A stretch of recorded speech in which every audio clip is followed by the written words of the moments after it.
Good morning. Good morning. Welcome or welcome back to Bookeemonsters. My name is PK. It is Tuesday, August the 13th, and we are here to look at the new releases that are being set into the world today. And on Tuesdays, we look at mysteries and thrillers. And quick announcements, I do have sprints tonight at 6 p.m. Mountain Time, 8 p.m. Eastern. I do them 3 times a week, every Tuesday and Thursday evenings and Saturday afternoons. Tonight we'll go for 2.5 hours. And hope you can come. Hope you will bring a friend. I almost didn't get started here. I'm finishing up a book. I'm at 94%, and all has been revealed, and all the mayhem afterward. It's called After Oz by Gordon McAlpin, and it is rather good. Well, let's do a check-in here. Kim says, good morning. Good morning. Cajun morning, everyone. Last day off, back to work tomorrow. Enjoy it. Enjoy it. Kim, I'm awake, barely. I feel you. And have routine fasting lab work this morning. Oh, that's no fun. Hopefully it's soon, and then you can eat something. Cajun, hope it goes well. Indeed. Indeed. Well, we are here to look at mysteries and thrillers.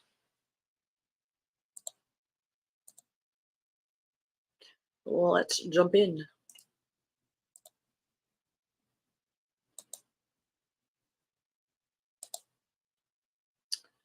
A Blood Red Morning, third in the Henri Lefort Mysteries by Mark Pryor. January 1941. It's cold and still dark when Paris detective Henri Lefort wakes up to an empty apartment, irritated with his roommate for not even starting the coffee.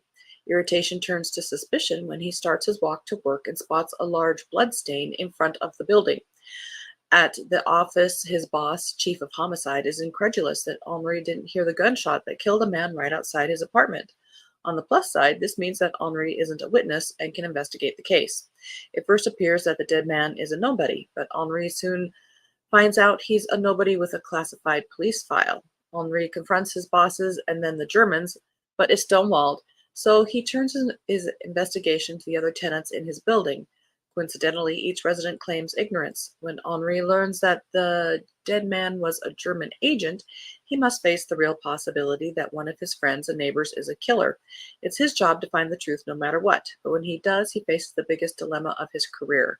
Whether in times like these the rules of justice should be, just sometimes, trumped by the rules of war. Never did say where his roommate was.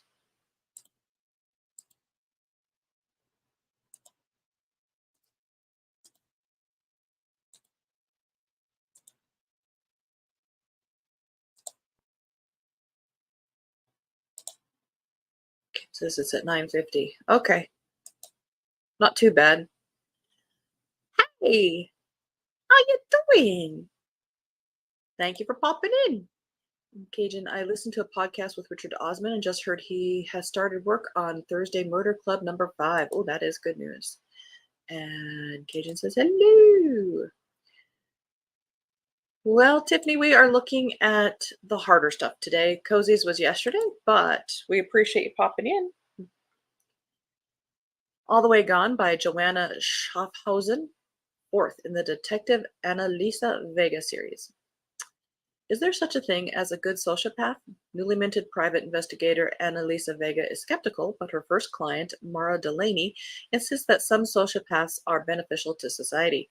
Mara has even written a book titled The Good Sociopath, centered around Chicago neurosurgeon Craig Canning. Dr. Canning has saved hundreds of lives, so it shouldn't matter that he doesn't actually care about his patients, should it?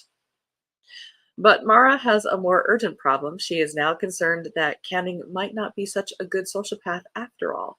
A young woman in Canning's apartment building mysteriously plunged to her death from a balcony, and Mara fears Canning could be responsible. She needs to uncover the truth about Canning before the book comes out, so Annalisa has little time to search for answers. She quickly discovers that more than one person wanted the young woman dead. Canning insists he didn't do it. His charming, unflappable demeanor suggests that either he's telling the truth or Mara is right and he's cold-blooded to the core. But the cops believe the girl's death was an accident. The more Annalisa probes, the more she becomes convinced it's a fiendishly clever murder, one only a brilliant sociopath could pull off. She draws deeper into a battle of wits with Canning, so determined to prove his guilt that she forgets Mara's most important warning, that sociopaths only care about winning at all costs. When Annalisa finally peels back the layers of deceit to reveal the horrifying truth of the girl's death, she may be too late to save herself. Dun dun dun. Karen Rose has a new one.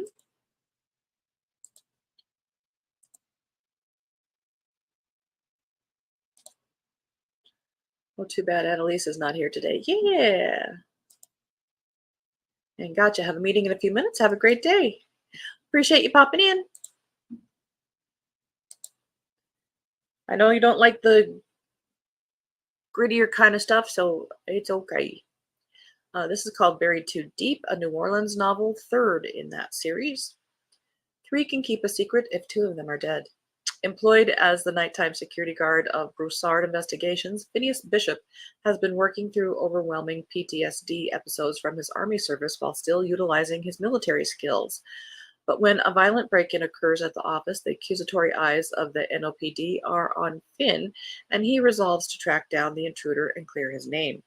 Finn's only lead is Cora Winslow, a spirited librarian who also needs answers.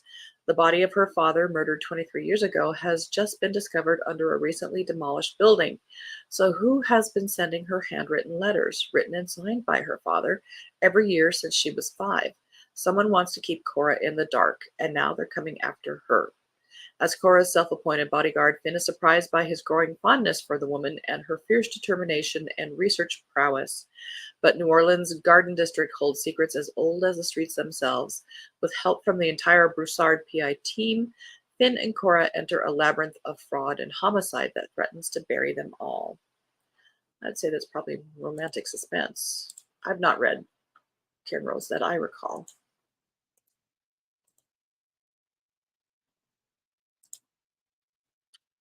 The Plus One by S.C. Lally.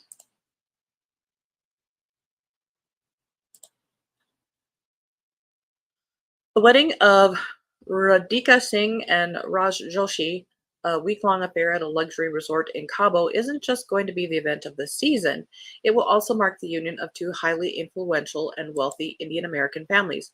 No expense will be spared for what Radhika and Raj have coined R&R, a weekend of rest, relaxation, and celebrating their love. Shaylee Shea Kapoor is just an outsider, but she just so happens to be dating Raj's best friend, Caleb Prescott III, and is sucked into this world of wealth and excess. But on the morning the wedding festivities are supposed to begin, the resort's wedding coordinator, Daniela, makes a frightening discovery. Raj and Radhika are dead.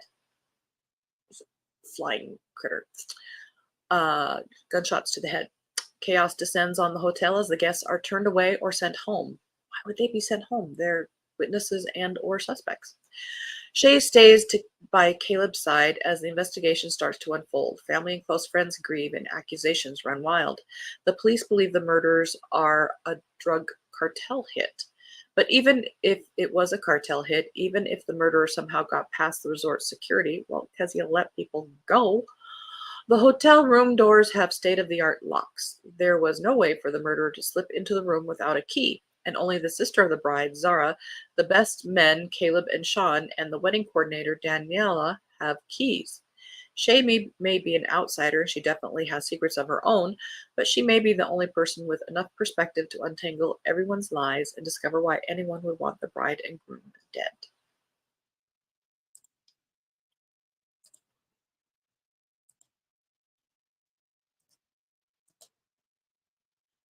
Worst Case Scenario by T.J. Newman.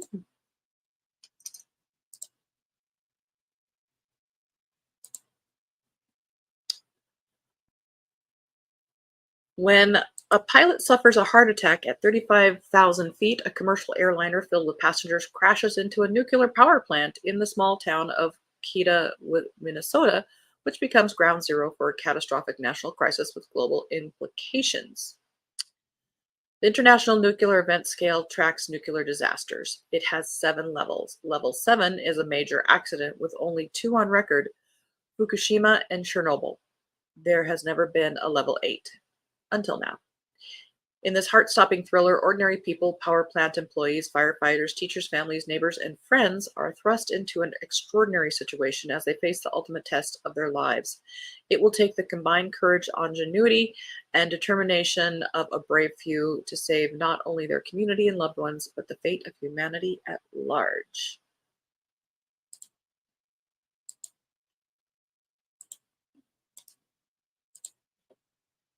Till Death Do Us Part. I think we're having a wedding theme this week. By Lori Elizabeth Flynn. 10 years ago, June's beloved husband drowned on their honeymoon, his body never found. How do you know he drowned then? Now, a decade later, June is finally ready to move on. She owns a natural wine bar in Brooklyn and is engaged to a patient, supportive man named Kyle. She's excited to finally begin a new chapter in her life and start a family. But out of the blue, she sees him, Josh, her first husband.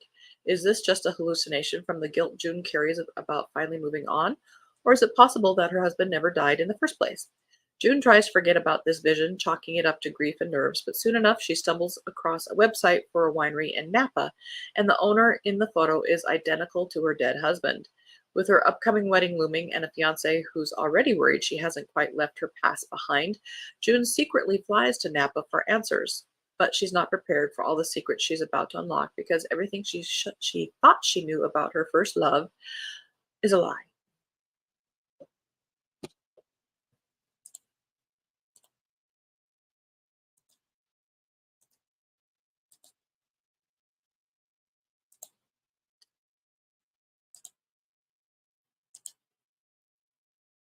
The Snap by Elizabeth Staple. Poppy Benjamin, media relations director of Syracuse's storied NFL team, the Bobcats, fought tooth and nail for her career. Ever since her intern season 15 years ago, it's been nothing but early mornings, late nights, barely dodged inappropriate advances, and relationships lost with boyfriends who didn't get it. That's why Poppy relies on the Women Against Groping Shitheads, a support network that knows her far better than her own family. In-house counsel for the NBA team, I thought it was NFL. A celebrated reporter, all of the WAGs are high-ranking women. Oh, that's other women in there. Okay. In sports who need a release from the indignities and frustrations that come from navigating the ultimate boys club. But on the very morning that Poppy's legendary head coach is found dead in his home, 5 notes threatening tell the truth or pay the consequences hits the WAGs like a 300-pound lineman. Who's aware of the little group they tried their best to keep under wraps, and what reason would they have to threaten it? As long-buried secrets are brought to light, Poppy is forced to revisit a dangerous mistake from the start of her career that puts everything she's built at risk.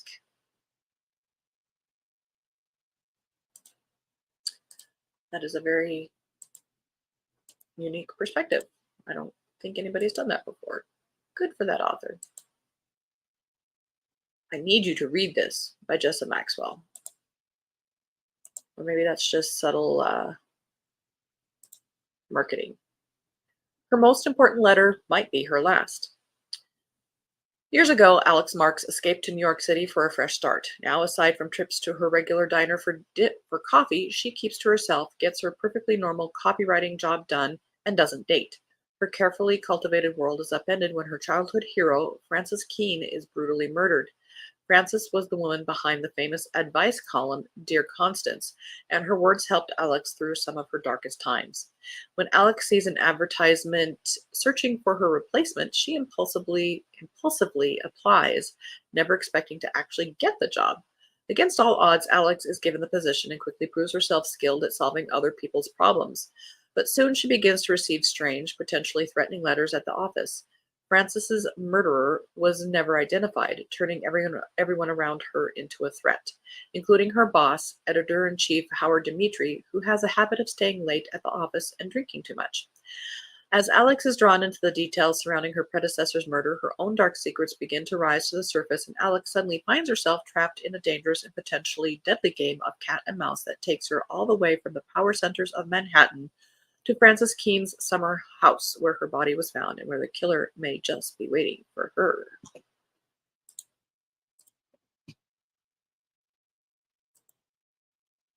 because killers never leave the scene of the crime. Riptide by Colleen McKeegan.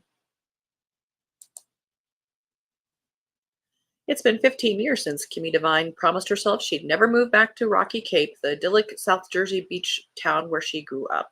She doesn't want to relive the crushing heartbreak and scandal that ravaged her world as a teen. Her younger sister Erin shares those feelings, the wounds she caused so many years ago forever binding her and Kimmy. Yet, here they are, back in their hometown. Kimmy floundering after quitting her high-powered finance job in London to help her dad run the family's hardware stores. Erin reeling from fertility issues and an ongoing divorce, begging to be taken seriously by her parents. The more time they spend in Rocky Cape, the stronger the pull of nostalgia, and both Erin and Kimmy slip on the past like a pair of last year's sandals, forgetting about the blisters when worn too long. There's a metaphor. As the sisters celebrate their homecoming at their parents' yacht club, a handful of familiar faces arrive to dampen the revelry. The next morning, a body is found floating nearby, and long-buried secrets from their adolescence begin to emerge. Someone from the sisters' past, it seems, is out for revenge. I do kind of like the cover. It's like an impressionist painting. Dear Hannah by Zoji Stage. Hannah is no stranger to dark thoughts. As a young child, she tried to murder her own mother. But that was more than 16 years ago. And extensive therapy and writing letters to her younger brother has since curbed those nasty tendencies. Now 24, Hannah is living an outwardly normal life of domestic content. Married to real estate agent Jacob, she's also stepmother to his teenage daughter Joelle. They live in a beautiful home, and Hannah loves her career as a phlebotomist, a job perfectly suited to her occasional need to hurt people. Oh, great. Uh, I don't want to give blood. But when Joelle begins to change in ways that don't suit Hannah's purposes, her carefully planned existence threatens to come apart, with life slipping out of her control. And Kim, don't worry about it. Hannah reverts to old habits, determined to manipulate the events and people around her. And the only thing worse than a baby sociopath is a fully grown one. With its dark humor and chillingly seductive protagonist, Dear Hannah is a standalone sequel, sure oxymoron, sure to thrill returning and new readers alike.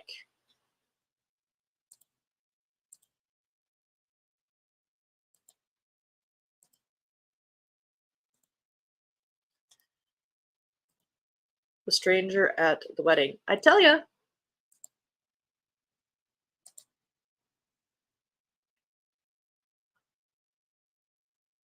weddings this week. A.E. Gauntlet is the author.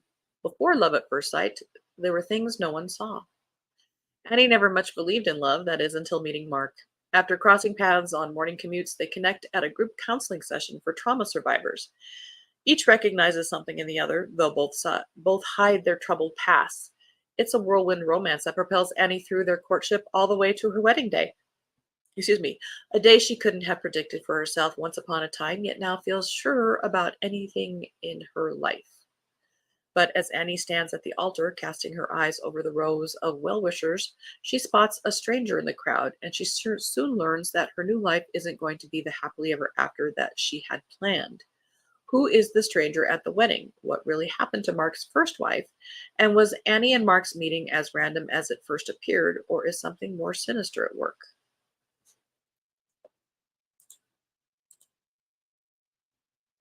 Don't think you're gonna know everybody at a wedding. That's just me. Molly Sand Must Die by Laura Snyder.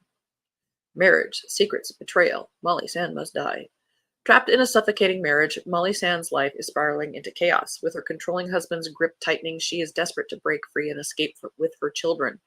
But beneath her fragile facade, a fire burns, fueling her overwhelming urge to shed the realities of her current life, even if it means descending into the darkest recesses of her psyche. Angel Malone, a skilled attorney, finds herself caught in the vortex of her own imploding marriage. Weary of shouldering the financial burden and enduring her husband's increasing instability, she's pushed to confront her own vulnerabilities. As Angel struggles to safeguard herself and her children, a fateful meeting binds her path with Molly's, hurtling both women down a collision course with fate.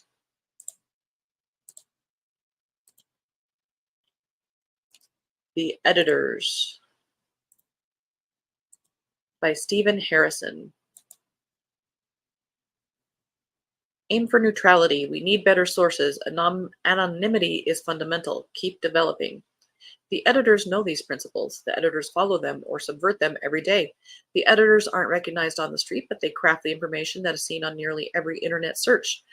Through Infopendium, the ubiquitous, crowdsourced internet encyclopedia, the editors influence the world. Freelance journalist Morgan Wentworth, recently laid off from Pop V News, attends the Global Infopendium conference in New York expecting a straightforward story to help pay the rent. But the so-called Pendium people are full of surprises. PhDs rub shoulders with high school students, all quoting the project's rules and regulations like a second language. Sure, millions of people see the facts curated by these editors, but who really cares about free encyclopedia? When a hacker attacks the conference and posts a cryptic message, it becomes clear that somebody does, and Morgan decides to find out who. But the path through an online information war is far from clear.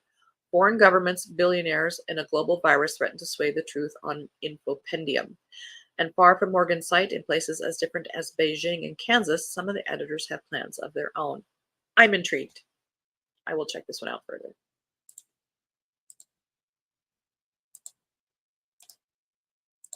Last one, and we just have time for it. The Second Mrs. Strom by Kara Ruda.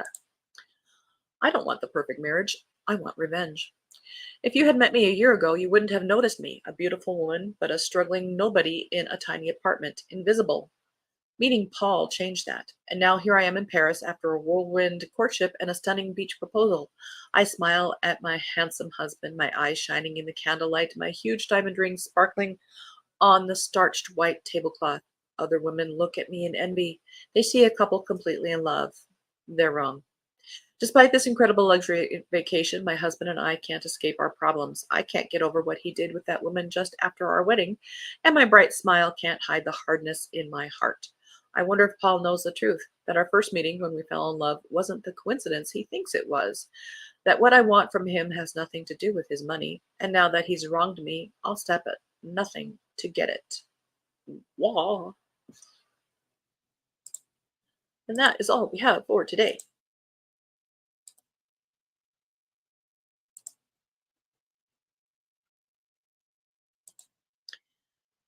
Well, we have a bingo on weddings, indeed. Cajun, have a good day. Kim, good luck with the blood test, and don't worry about it. Kim, thanks. And Cajun, hope you have a good day. Thank you. See you tonight. Pretty cup, indeed. And I want some of those cookies. All right. Hope you guys have a good Tuesday. Again, as mentioned, I do have sprints tonight at 6 p.m. Mountain Time, 8 p.m. Eastern. I sometimes start a little bit early if traffic goes well after work, by about 10-15 minutes. So if you want to have the notification bell, sometimes it works. Hope you're reading good books. Please take care. And as the banner says, don't be a bookworm, be a bookie monster. Om nom nom. Have a good day. God bless.